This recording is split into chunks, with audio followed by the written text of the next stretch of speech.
Mom said, "You're just jealous of your sister. She's the successful one. You'll never be like her."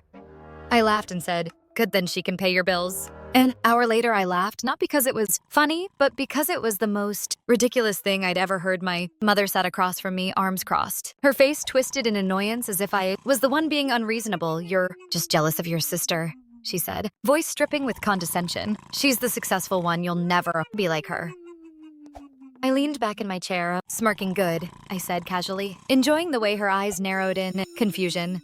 "Then she can pay your bills." The silence that followed was almost as satisfying as the way my sister Allison stiffened on the couch, her perfectly manicured nails tapped against her phone screen, pretending she wasn't listening. But I saw the way her shoulders tensed. My mother scoffed. "You think you're so clever, don't you?" She snapped. "Allison is doing important things with her life. She's busy, unlike you."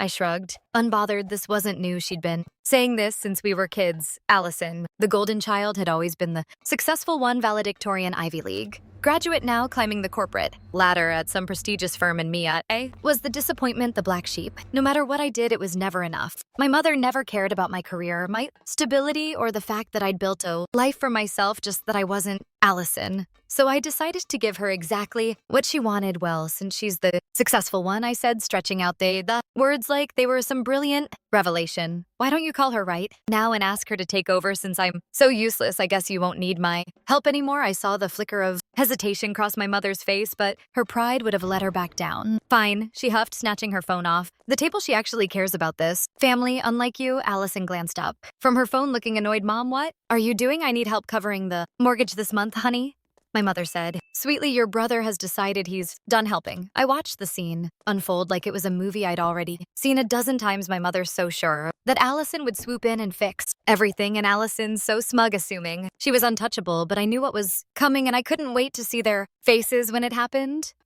Allison sighed, tapping her nails against the armrest, like she had something more important to do. "Mom, I already told you," she started, then caught herself.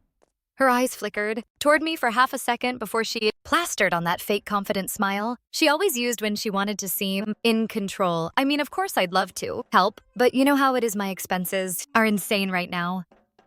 She forced a laugh, shaking her head as if the idea of parting with her money was absurd. "I just put a down payment on the new condo, and work's been a nightmare. I really can't be taking on more right now." I watched my mother's face shift, first surprise, then disbelief, then the kind of desperation that she usually reserved for guilting me into opening my wallet.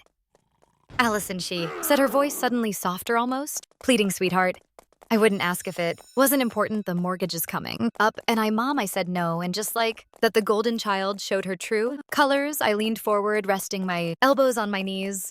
"Wait a minute, I thought Allison was the successful one." I turned to her, feigning confusion. "Shouldn't this be easy for you?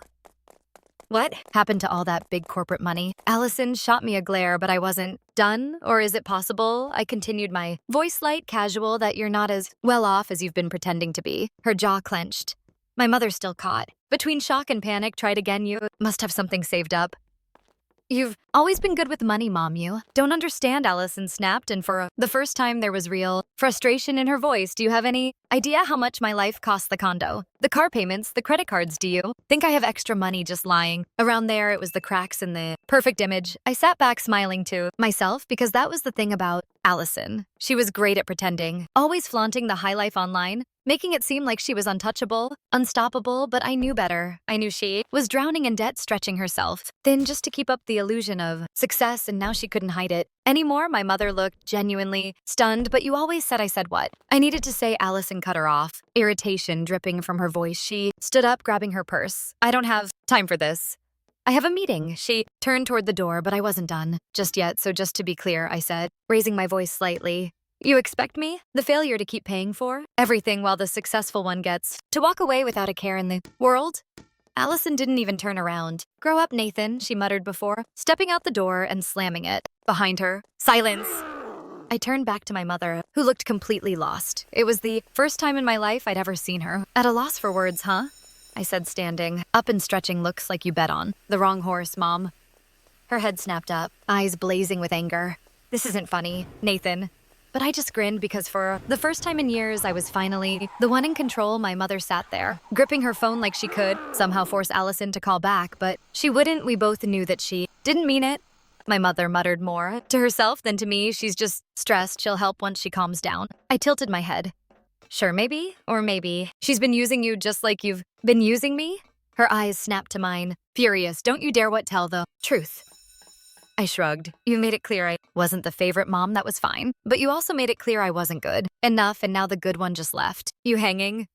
She clenched her jaw, breathing uneven. I could see the gears. Turning the slow realization that for once she had no one to bail her out, I let that moment sink in. Then I smiled. Well, good luck with that, and with that I walked away, leaving her alone with the weight of her choices. I didn't make it. 3 steps before my mother's voice shot through the room. Nathan. Wait, turned slowly, watching as she scrambled to her feet, her desperation now fully on display. You can't just walk away from this. I need your help there. It was the shift, the same woman who had spent my entire life telling me I wasn't good. Enough was now begging me to stay. Thought Allison was handling it, I said, folding my arms. Her mouth opened, then closed. She just needs time. I raised an eyebrow, and in the meantime, silence. Her hands twisted together. Nervous tick I'd seen 100 times. When she was trying to manipulate me, you've always been responsible, Nathan. You wouldn't just let me lose the house. I let out a low chuckle. You're right. Am responsible, that's why I planned ahead. That's why I made sure I was financially stable while you were too busy worshiping Allison to notice her. Eyes widened slightly. Wait, what do you mean planned ahead? I tilted my head, letting the words sink in. I could see the exact moment she realized what I was saying. You have money. Her voice was barely above a whisper. I didn't answer. Just let the silence speak for itself. And then the panic set in. Nathan, please, you have to help me. I do. I interrupted, pretending to think it over because I seemed to remember you telling me I'd never be as successful as Allison, that I'd never amount to anything. She flinched. Well, I continued shrugging. I guess you were wrong about that, huh? She reached for me, but I stepped back. No. Nathan, listen, I didn't mean it. I was just upset. I shook my head. No, Mom, you meant every word, and for the first time in my life I watched as she realized that I was the one in control now. My mother's breathing turned shallow, her fingers gripping the edge of the table, like it was the only thing keeping her upright. I could see it now, the fear in her eyes, the dawning realization that she had nowhere left to turn. Nathan, please, she said, her voice softer now, almost trembling. You're my son, family. Helps each other.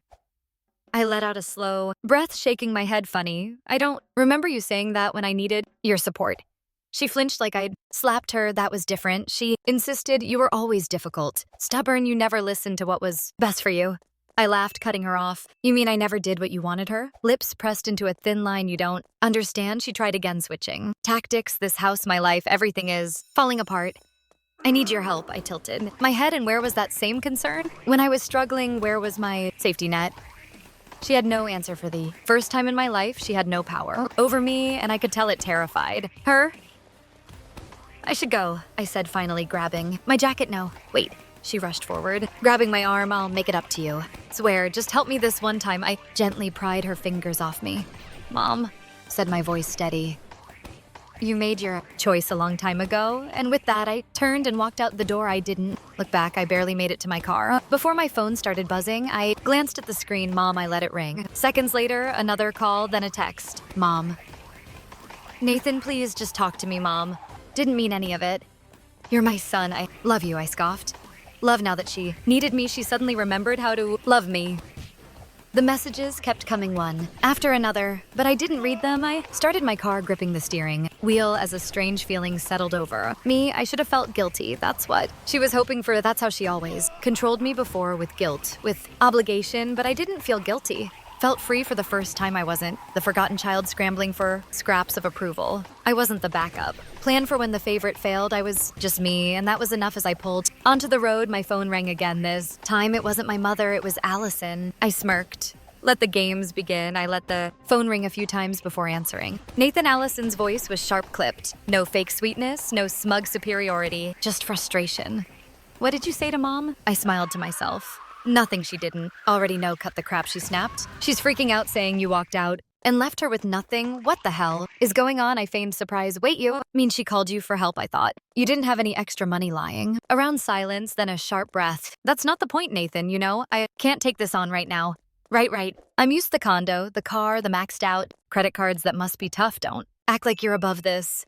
She shot back. You think you're some kind of hero now? Because you walked away. I chuckled. No, Allison, I think I'm just done. You can't just be done with family. You were done. With me plenty of times, I reminded her. Remember all those years you let Mom tear me down while you stood there, smiling? Remember how you were the golden child while I was just the disappointment that's not fair, she muttered. Fair. I scoffed. What's fair is that you finally get to feel what it's like when no one comes to save you. Her voice dropped low and bitter. So that's what this is, payback? No, I said simply. It's just reality catching up. Another pause. She's going to lose the house. Nathan, she said, quieter now. I leaned back in my seat. Yeah, she is. And you? Don't care. I thought about it for a second. No, I said honestly, Allison. Exhaled sharply. I could practically hear her nails tapping against her phone, that nervous tick she always had when things didn't go her way. You're really going to let this happen? She muttered. Yep, you're a click. I hung up before she could finish. Leaning back, I let out a long breath. For the first time, I wasn't the one scrambling. They were, and it felt good. For the next few days, I ignored every call, every text. At first, my mother stuck to guilt-tripping Nathan. I raised you. How can you do this to me? Then came the attempts at bargaining. I'll change it. Swear we can fix this. And finally, the anger. You're selfish, ungrateful. You'll regret this, but I didn't regret a thing. Allison, on the other hand, went radio. Silent, no doubt, trying to come up with a way to spin this so she wouldn't have to deal with Mom's problems either. Then on the fifth day, my doorbell rang. I knew. Before I even opened it, my mother stood on my doorstep looking worse than I'd ever seen her. Her perfect posture was gone, her usually immaculate hair a mess. She had dark circles under her eyes, her lips pressed into a thin, frantic line. You weren't answering my calls, she said. I know, I replied, leaning casually against the doorframe. She hesitated, as if debating whether to throw a tantrum or beg. Her pride and desperation were at war. Nathan, please, don't know what to do. There it was, the moment she realized that for the first time she had no control. That's not my problem anymore, I said simply. You can't just leave me like this. Her voice cracked. I can, and I did. Her expression twisted in frustration. What do you want? From me, an apology. Fine, I'm sorry, Nathan. Okay, I'm sorry for everything. I tilted my head. For everything. Her jaw clenched. You know what I mean? No, I don't, because if you were really sorry, you wouldn't just be saying it because you need something from me. Her breath hitched for a second. I thought she might actually cry. Nathan, I'll lose the house, then lose it. She flinched like I had hit her. Where will I go? She whispered. I shrugged. Maybe Allison will take you in. Oh, wait, that's right. She won't. That was the final blow. She knew I was right. She had spent her whole life choosing Allison over me, betting everything on the wrong child. And now at her lowest point, she had no one left. Please, she whispered one last time. I took a deep breath. Then, with a small, satisfied smile, I said the words I had been waiting years to say. You made your choice, Mom. Now you get to live with it. And with that, I closed the door in her face. I expected her to knock again, to yell, to demand I open the door, but she didn't. Through this peephole, I watched her stand there for a few seconds, shoulders shaking, hands trembling at her sides. Then, without another word, she turned and walked away. I didn't feel bad, not even a little. Had spent years bending over backward for a woman who never once showed me real love. Years watching her worship Allison while I was treated like an afterthought, and now finally she was facing the consequences of her own choices, and it wasn't my problem. Thought that was the end of it, but I should have known better. The next morning, I woke up to a call from a number I didn't recognize. I almost ignored it until something told me to pick up. Nathan. The voice on the other end was tight, controlled, and eerily calm. Allison, this is the last time I'm going to ask, she said, skipping the pleasantries. Help Mom pay off the bills. Fix this mess before it gets worse. Almost laughed. You don't get it, do you? Said there's nothing left to fix. It's already over. No, it's not, she snapped. She can still keep the house if we act fast. I can pull some strings at the bank, but she needs money, and since you're apparently doing so well, let me stop. You right there. I cut in. She's your problem now, Allison, not mine. Silence. Then for the first time, Allison's voice cracked. I can't take care of her, Nathan. And there it was, the golden child. The successful one wasn't so perfect. After all, she was drowning. She had played the role of the confident, put together daughter for so long that she had convinced herself she was untouchable. But now the weight of everything was crushing her. Not my problem, I said again. Comma, this time you don't understand, she snapped. If she loses the house, she'll have nowhere to go. Then maybe she should have been a better mother, I replied. Coldly, she did her best. I laughed out. Louder best, I repeated. Her best was treating me like I was worthless. Her best was using me for years and throwing me aside the second Allison did something remotely impressive. You don't get it. Allison's voice rose. You were never supposed to be the one who made it. It was supposed to be me. I was the one with the future, the one who was supposed to take care of her, but I can't. The admission hung heavy between us. She couldn't because she wasn't nearly as successful as she had let everyone believe. And now when it mattered most, she had nothing to offer. That sounds like a you problem, I said and hung up. 3 weeks passed, the house went into foreclosure. Mom tried everything, crying to relatives, pleading with friends even, calling my old childhood friends to see if they take pity on her, but no one wanted to bail her out, not even Allison. I heard through the grapevine that Mom was forced to move into a tiny apartment in a bad part of town. No fancy house, no admiration from the family. She was alone. And Allison, she was barely holding it. Together, the debt was suffocating her. Her condo was on the verge of being repossessed, and her perfect life was nothing more than smoke and mirrors. Meanwhile, I was fine. More than fine. I thrived, and for the first time in my life, I felt completely, utterly free. It took a while for the phone calls to stop. At first, Mom tried to keep up. Appearances acting like this was just a temporary setback. She told people she was downsizing, that she chose to sell the house because maintaining it was too much work, but the family knew the truth. And for the first time, no one was buying her lies, Allison. She went radio silent. No more smug phone calls. No more attempts to guilt me. She was too busy, drowning in her own problems, and me. I was finally free. I didn't just move on. I thrived. I focused on myself, on my own goals, on living the life I had built. Without their approval or validation, I traveled, I made new friends, I enjoyed every dollar I had earned without worrying about it being drained away by people who never truly cared about me. And the best part, for the first time in my life, I didn't feel like I had to prove anything to anyone no more. Competing with Allison, no more begging for scraps of affection from a woman who never saw me as good enough. I was done. And as I sat in my new apartment sipping a drink and enjoying the silence, realized something I hadn't lost. A family, I had escaped one, and I had one